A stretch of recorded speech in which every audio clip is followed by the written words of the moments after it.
Okay, so the person who initially wrote me and started this whole discussion about hope and fear wrote again and said thank you, and said that at the time the chaplain had read from this book that said that Buddhism dissed Christianity for having hope, that she didn't say anything, and she was wondering how to handle it because she was not very happy with what the chaplain at her workplace said.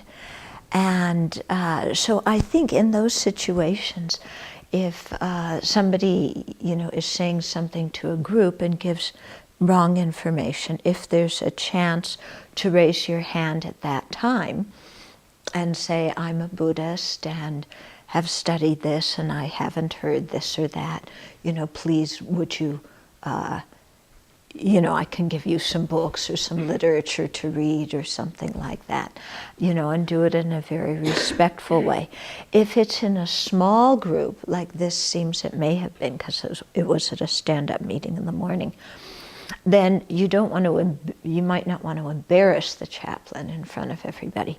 So then you would go to him afterwards and say, this is the same thing, I'm a Buddhist and here's the correct interpretation and here's some literature.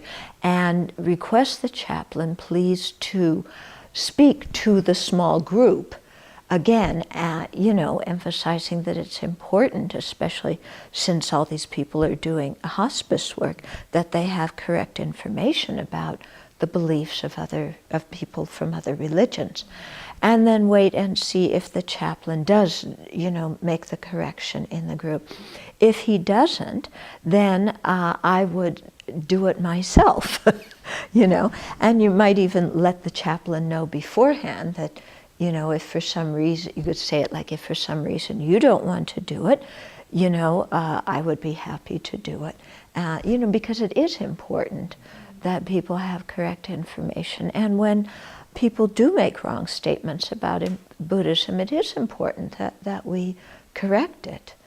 We shouldn't let these things slip by. And if the chaplain is completely recalcitrant and doesn't want to do anything, then I would go to his superior and say, this is very divisive speech. And what we need is religious harmony, especially, where they're dealing with end-of-life issues.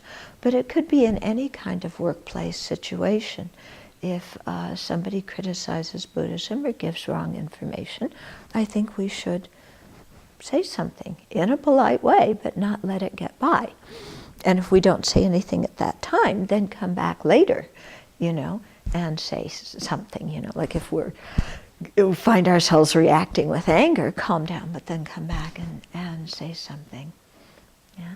I remember one time when I was giving a talk at a church in Spokane, and afterwards I was talking with a small group of people, and some guy made a statement about women, and I just looked at him and I corrected him right there in front of his friends.